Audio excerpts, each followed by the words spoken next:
नमस्कार, आप देख रहे हैं हर खबर। मैं हूं आपके साथ जागृति। अपना उत्तर प्रदेश की शुरुआत कर लेते हैं इस वक्त की बड़ी खबर से। इस बड़ी और अहम जानकारी, जहां यूपी में छठे चरण का मतदान जारी है, तो वही 10 जिलों की 57 सीटों पर वोटिंग हो रही है। आपको बता दें कि शाम 6 बजे तक मतदान चलेगा। वही पोलिंग बूथ पर सुरक्षा के भी पुख्ता इंतजाम किए गए हैं। तो 2 करोड़ 14 लाख मतदाता आज वोट डालेंगे। तो वही 676 उम्मीदवारों की किस्मत ईवीएम में कैद होगी। तो एक बड़ी और अहम जानकारी, जहां छठे चरण के लिए मतदान जारी है, तो वही छठे चरण में 10 जिलों की 57 सीटों पर शाम 6 बजे तक वोटिंग होगी।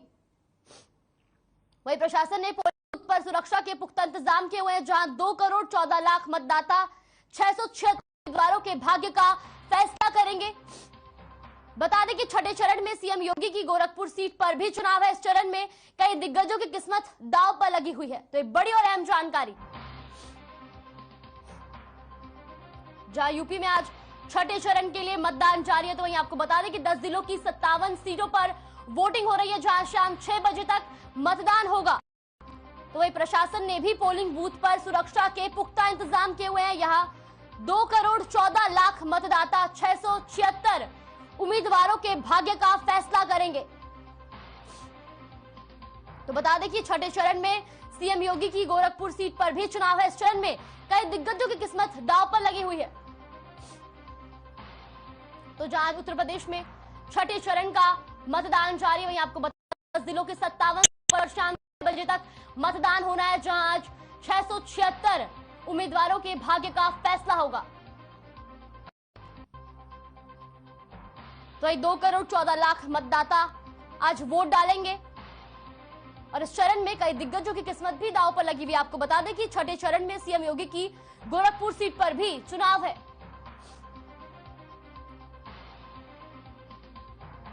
जहां आज 2 करोड़ 14 लाख मतदाता 676 उम्मीदवारों के भाग्य का फैसला करेंगे।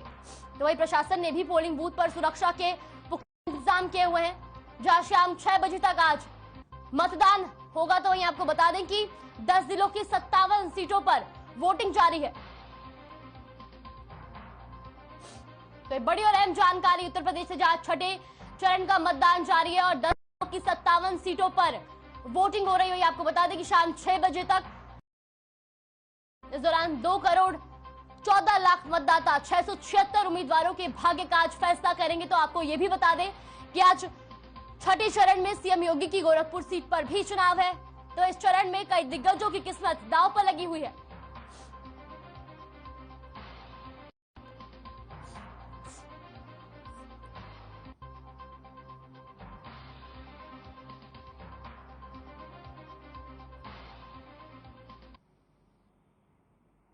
यूपी में छठे चरण का मतदान जारी है। इस बीच पीएम मोदी ने लोगों से ट्वीट के जरिए वोट करने की अपील की। साथ ही पीएम मोदी ने लिखा कि उत्तर प्रदेश में लोकतंत्र का उत्सव आज अपने छठे चरण में प्रवेश कर चुका है।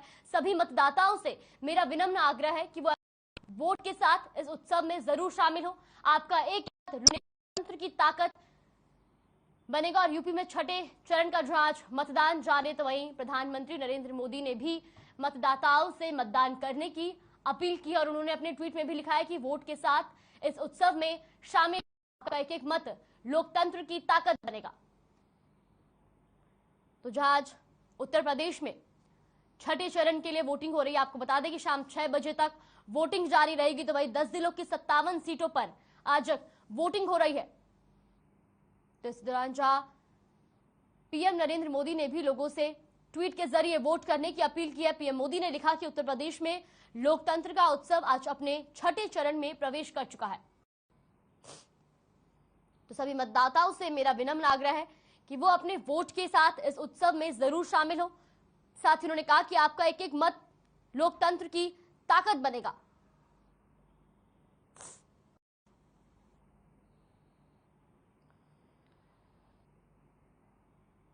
तो उत्तर प्रदेश में लोकतंत्र का उत्सव आज अपने छठे चरण में प्रवेश कर चुका है। वहीं सभी मतदाताओं से मेरा विनम्र आग्रह है कि वह अपने वोट के साथ इस उत्सव में जरूर शामिल हो। आपका एक एक मत लोकतंत्र की ताकत बनेगा। तो पीएम नरेंद्र मोदी ने ट्वीट कर सभी मतदाताओं से जहां वोट करने की अपील की है, तो साथ ही उन्होंने अपने ट्वीट में यह भी लिखा है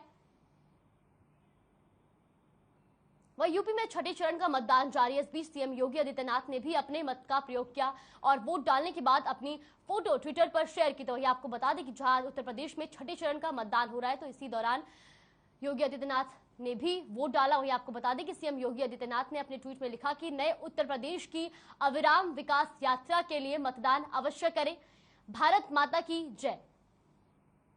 तो जहां आज उत्तर प्रदेश में छठे चरण का मतदान जारी है, तो इसी बीच सीएम योगी आदित्यनाथ ने भी अपने मत का प्रयोग किया और वोट डालने के बाद अपनी फोटो ट्विटर पर शेयर करते हुए मतदान करने की अपील की। तो ये आपको बता दें कि सीएम योगी आदित्यनाथ ने लिखा कि नए उत्तर प्रदेश की अविराम विकास यात्रा के लिए मतदान अवश्य करें।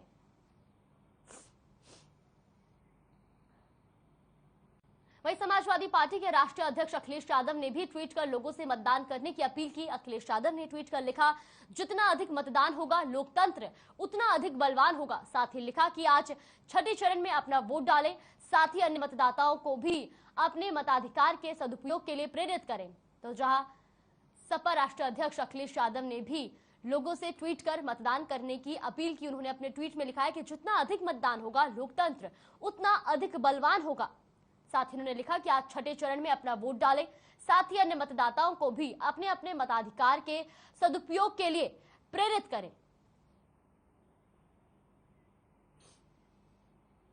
वहीं बसपा प्रमुख मायावती ने भी लोगों से मतदान करने की अपील करते हुए ट्वीट किया और लिखा कि यूपी के 10 जिलों की 57 विधानसभा सीटों पर आज वोटिंग जारी है।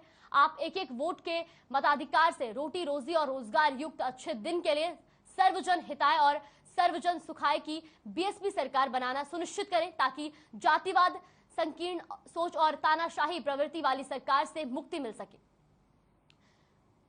तो जहां मायावती ने भी मतदाताओं से मतदान करने की अपील की, तो वहीं आपको बता दें कि बसपा प्रमुख मायावती ने अपने ट्वीट में लिखा कि अपने एक एक वोट के अधिकार से रोजी रोटी और रोजगार युक्त अच्छे दिन के लिए सर्वजन हिताय और सर्वजन सुखाय की बीएसपी सरकार बनाना सुनिश्चित करें।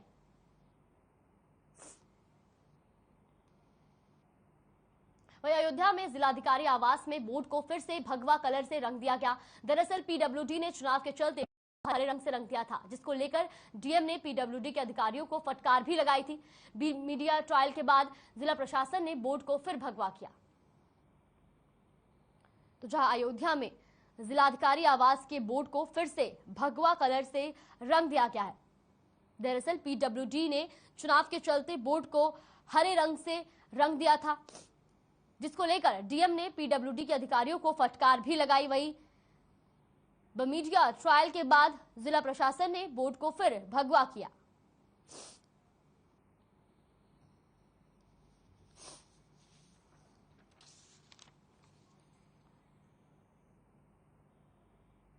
तो जहां अयोध्या में जिलाधिकारी आवास के बोर्ड को फिर से भगवा कलर से रंग दिया गया है। आपको बता दें कि पीडब्ल्यूडी ने चुनाव चलते जहां बोर्ड को हरे रंग से रंग दिया था, तो वहीं अब उसे दोबारा भगवा कलर से रंग दिया गया है।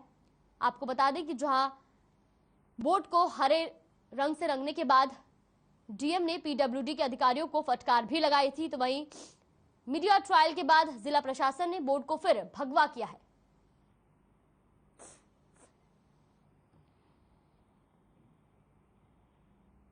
वहीं यूक्रेन और रूस में जंग जारी है। इस तनावपूर्ण स्थिति में यूक्रेन में फंसे कई भारतीय जो वापस अपने देश सुरक्षित आए हैं। भारतीय सरकार अपनी भारतीय नागरिकों को यूक्रेन से भारत लाने में सफल रही है। हालांकि अभी कई भारतीय यूक्रेन में फंसे हुए हैं, उनको भी भारत सरकार वापस लाने का प्रयास कर रही है।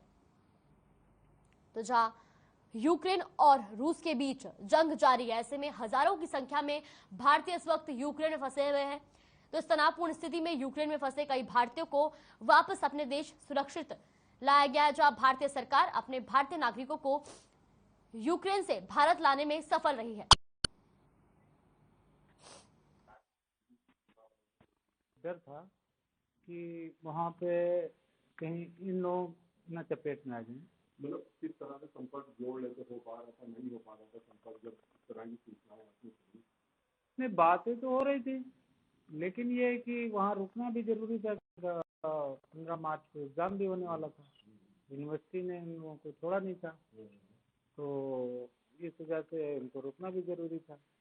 रशिया और यूक्रेन की जंग में फंसे हुए कई भारतीय स्टूडेंट जो उत्तर प्रदेश में लखनऊ राजधानी के भी हैं, और उनमें कल शाम 5 स्टूडेंट आए हैं। 5 स्टूडेंट में से एक नदीम खान अख्तर जो कि हमारे साथ हैं, ये इनसे जानते हैं, बात करते हैं यूक्रेन के हालात को लेकर।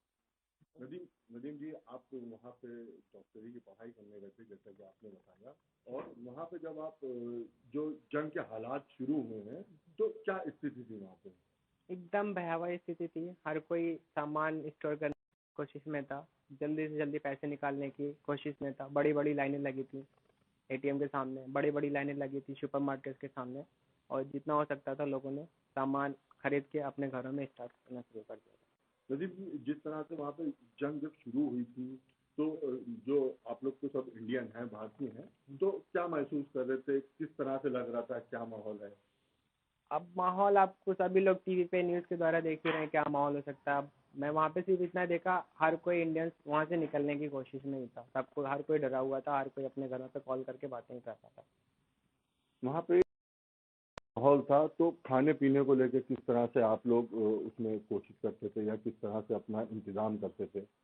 अब वो किसी को पता नहीं था कि कब वहाँ से निकलना हो। हम पहले ही बता चुके हैं आपको कि हमने सारा खाना स्टोर किया, लिमिटेड अमाउंट में यूज़ करते थे, एक टाइम बनाते थे, 2 वक्त का खाते थे कि ज़्यादा से ज़्यादा खाना बचा के हम रख सकें, क्योंकि किसी को पता नहीं था कितने टाइम तक हम यहाँ रुकेंगे। जंग चल रहा था, आपका देश भी नहीं था, लगातार आप एम्बेसी या और भी साधन हो उनसे आप कांटेक्ट कर रहे होंगे अपने देश आने के लिए, तो किस तरह से मदद मिल रही थी, क्या कुछ रिस्पॉन्स रहा वहाँ पे? पहला तो ये कहना चाहूँगा, जो मैंने नोटिस किया, हमारे दोस्तों ने नोटिस किया, वहाँ पे इंडियन के जो medical, specially Meerut medical college और इंडियन एम्बेसी में कोई परफेक्ट कोऑर्डिनेशन नहीं था।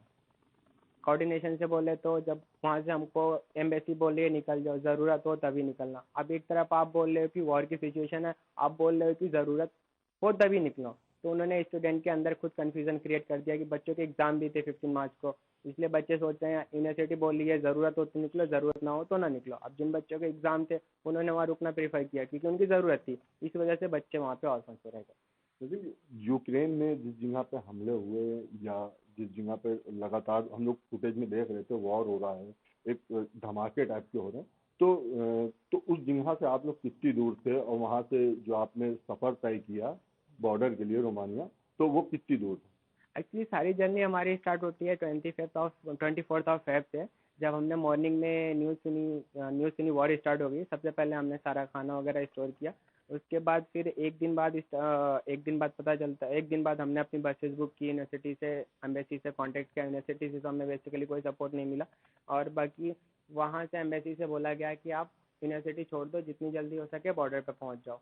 फिर हमने यूनिवर्सिटी से बोला, एम्बेसी से बोला, और आपने बोला है कि अपनी रिस्पॉन्सिबिलिटीज़ पे आप जा सकते हो, और एमएससी ने बोला कि आप अपनी रिस्पॉन्सिबिलिटीज़ पे जाइए, हमारी कोई रिस्पॉन्सिबिलिटीज़ नहीं है। और हमने जब बोला सर वहाँ पे शेल्टर वगैरह कुछ नहीं है, शौचालय की व्यवस्था नहीं है, खाने पीने की व्यवस्था नहीं है, तो हम फिर वहाँ पे करेंगे क्या करेंगे, तो उन्होंने सीधे ही बोला आप अपनी रिस्पॉन्सिबिलिटी से कैसे भी जा सकते हैं। उसके बाद 26 ऑफ फेब को हमने in the morning at 11 book की अपनी पेमेंट से 59 स्टूडेंट ने मिल के, और सिर्फ एम्बेसी से इतना ही बोला गया था कि आप अपने फ्लैग लगा के जाएंगे तो आपको कोई रोकेगा नहीं, पर फिर भी हमें 3 जगह चेक पोस्ट पर रुकना पड़ा। उन्होंने हमसे इन्फॉर्मेशन ली, जो यूक्रेनियन सोल्जर्स थे और पुलिस वाले थे, और फिर उन्होंने ज़्यादा परेशान वगैरह नहीं किया, छोड़ दिया। पर 1-2 जगह ड्राइवर ने हमें जल्दी पहुँचाने के चक्कर में रूल्स ब्रेक किए, जिसकी वजह से 2 घंटे वेट करना पड़ा, और जाम की वजह से जो विनिस्टर से रोमानिया के डिस्टेंस 6 घंटे की है वो हमको लगभग 12 घंटे में तय करनी पड़ी। और रास्ते में हमारे पास कुछ लिमिटेड खाने का ही सामान था, वो भी हमने लिमिटेड अमाउंट में यूज़ किया। और रेस्टोरेंट वगैरह जो खुले थे, उनने यूक्रेनियन के जो रेस्टोरेंट वगैरह खुले थे प्रॉपर नहीं थे, थोड़े बहुत खुले थे, पानी वानी इतना इंतज़ाम था। एक सवाल और नदीम जी बनता है, जैसे कि हिंदुस्तान में भी कई यूनिवर्सिटीज़ हैं, मेडिकल कॉलेजेस हैं, आपको यूक्रेन ही क्यों जाना पड़ा मेडिकल के लिए? यूक्रेन का स्पेसिफिक नहीं है, बहुत सारे बच्चे अब्रॉड जानते हैं। उसका बेसिक रीज़न ये है कि पैसे।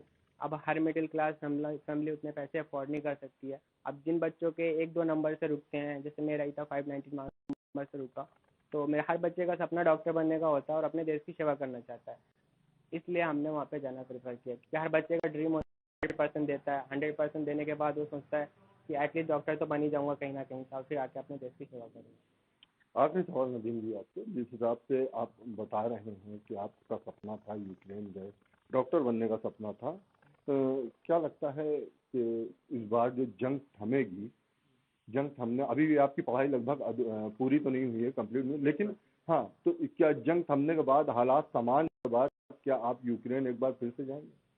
अब वो डिपेंड करता है हालात कैसे हैं। अगर हालात अच्छे हुए, सब कुछ नॉर्मल हुआ, तो जाहिर सी बात है मैं जाऊंगा कंप्लीट करने। डिपेंड करता है इन फ्यूचर वहाँ के हालात कैसे। बहुत बहुत शुक्रिया हमसे बात करने के लिए। ये हमारे साथ नदीम अख्तर थे, जो जिनका एक डॉक्टर बनने का सपना था, जिस सपने को लेके ये यूक्रेन पहुंचे थे। लखनऊ से मोहम्मद अमान, हर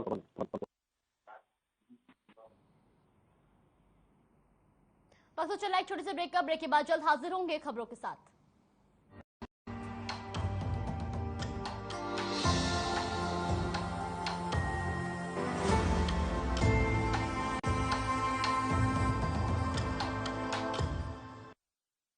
Hey, look, I can download a song really fast. I can make dosas faster. Must be joking. Bus, 3 easy steps. Mix with water, spread batter, fry. गाना डाउनलोड हुआ? नहीं, पर तब तक मैं इडली बनाती हूँ। हमने बनाया किड्स से। पंजाब है जसप्रीत का ठिकाना, मुंबई है आदर्श का आशियाना, केरल का गोविंदन निवासी, कोलकाता में जन्मे है काशी। हर हिंदुस्तानी की शान, ARB बियरिंग्स जोड़े सारा हिंदुस्तान। निरमा शुद्ध नमक कहीं से खरीद के रिफाइन किया गया नमक नहीं, ये पानी से पैक तक का सफर तय करता है निरमा के अपने 30,000 एकड़ के प्लांट में आधुनिक वैक्यूम इवेपोरेशन मेथड से, इसलिए इसमें अशुद्धि। Hey mom, hey, look, I can download a song really fast. I can make dosas faster. Must be joking. Bus, 3 easy steps. Mix with water, spread batter, fry. गाना download हुआ? नहीं, पर तब तक मैं इडली बनाती हूँ। हमने बनाया किड्स से। पंजाब है जसप्रीत का ठिकाना, मुंबई है आदर्श का आशियाना, केरल का गोविंदन निवासी, कोलकाता में जन्मे है काशी। हर हिंदुस्तानी की शान, ARB बियरिंग्स जोड़े सारा हिंदुस्तान। निरमा नमक कहीं से खरीद के रिफाइन किया गया नमक नहीं, ये पानी से पैक तक का सफर तय करता है निरमा के अपने 30,000 एकड़ के प्लांट में आधुनिक वैक्यूम इवेपोरेशन मेथड से, इसमें अशुद्धि। Hey mom, hey, look, I can download a song really fast. I can make dosas faster. Must be joking. Bus, 3 easy steps. Mix with water, spread batter, fry. गाना download हुआ? नहीं, पर तब तक मैं इडली बनाती हूँ। हमने बनाया किड्स से। पंजाब है जसप्रीत का ठिकाना, मुंबई है आदर्श का आशियाना, केरल का गोविंदन निवासी, कोलकाता में जन्मे है काशी। हर हिंदुस्तानी की शान, ARB बियरिंग्स जोड़े सारा हिंदुस्तान। निरमा शुद्ध नमक कहीं से खरीद के रिफाइन किया गया नमक नहीं, ये पानी से पैक का सफर तय करता है निरमा के अपने 30,000 एकड़ के प्लांट में आधुनिक वैक्यूम इवेपोरेशन मेथड से, इसलिए इसमें अशुद्धि।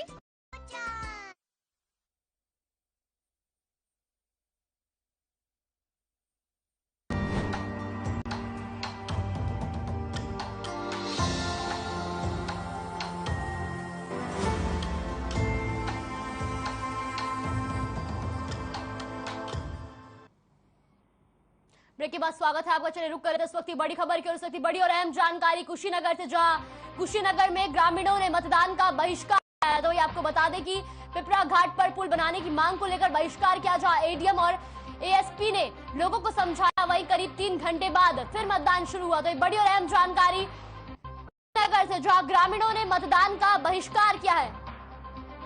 तो ये आपको बता दें कि जहां पिपरा घाट पर पुल बनाने की मांग को लेकर मतदान का बहिष्कार किया गया, तो वही ADM और ASP ने लोगों को समझाया, जहां करीब 3 घंटे बाद फिर मतदान शुरू हुआ और ADM और SP ने लोगों को समझाया, जिसके बाद करीब 3 घंटे बाद फिर मतदान शुरू हुआ। तो एक बड़ी और अहम जानकारी कुशीनगर से, जहां ग्रामीणों ने मतदान का बहिष्कार किया है। तो ये आपको बता दें कि जहां एडीएम और एएसपी ने लोगों को समझाया, जिसके बाद करीब 3 घंटे बाद फिर मतदान शुरू हुआ। तो ये बड़ी और अहम जानकारी कुशीनगर से, जहां ग्रामीणों ने पिपरा घाट पर पुल बनाने की मांग को लेकर मतदान का बहिष्कार किया है। तो वही करीब 3 घंटे बाद शुरू हुआ मतदान, जहां एडीएम और एएसपी ने लोगों को समझाया, जिसके बाद 3 घंटे बाद मतदान शुरू हुआ। तो एक बड़ी और अहम जानकारी कुशीनगर से, जहां ग्रामीणों ने पिपरा घाट पर पुल बनाने की मांग को लेकर मतदान का बहिष्कार किया। तो वही एडीएम और एएसपी ने लोगों को समझाया, जिसके बाद करीब 3 घंटे बाद मतदान शुरू हुआ। तो आपको बता दें कि पिपरा घाट पर पुल बनाने की मांग को लेकर ग्रामीणों ने मतदान का बहिष्कार किया, जिसके बाद एडीएम और एएसपी ने लोगों को समझाया। तो वही करीब 3 घंटे बाद मतदान शुरू हुआ। तो बड़ी और अहम जानकारी कुशीनगर से, जहां कुशीनगर में ग्रामीणों ने पिपरा घाट पर पुल बनाने की मांग को लेकर मतदान का बहिष्कार किया है। तो तस्वीरें भी आप देख सकते हैं, जहां ग्रामीणों ने मतदान का बहिष्कार किया। वही आपको बता दें कि पिपरा घाट पर पुल बनाने की मांग को लेकर ये मतदान का बहिष्कार किया गया। इसके बाद एडीएम और एएसपी ने लोगों को समझाया और करीब 3 घंटे बाद मतदान शुरू हुआ।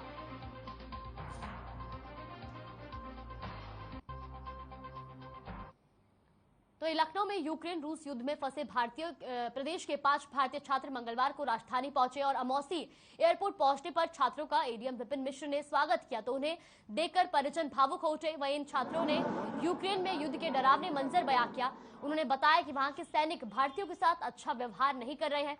लगातार हम लोग कई दिन संघर्ष करते हुए किसी तरह बॉर्डर पार कर रोमानिया पहुंचे। वहां से प्लेन में पहले मुंबई और फिर लखनऊ पहुंचे। छात्र 7 दिन से डर के भय में जी रहे थे। वही छात्र अब उन्होंने राहत की सांस ली। तो वही एयरपोर्ट से ही प्रशासन ने 5 छात्रों को प्राइवेट गाड़ियों से उनके घर भेज दिया।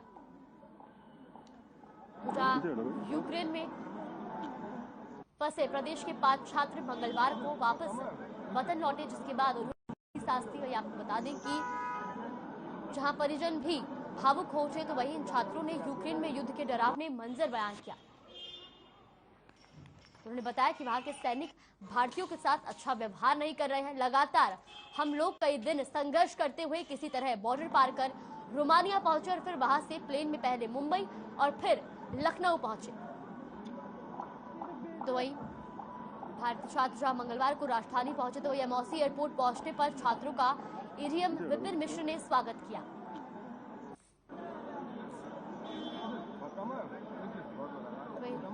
छात्रों ने बताया कि वह डर के साए में जी रहे थे और छात्र जब अपने देश पहुंचे तब उन्होंने राहत की सांस ली। तो वहीं एयरपोर्ट से ही प्रशासन ने 5 छात्रों को प्राइवेट गाड़ियों से उनके घर भेज दिया।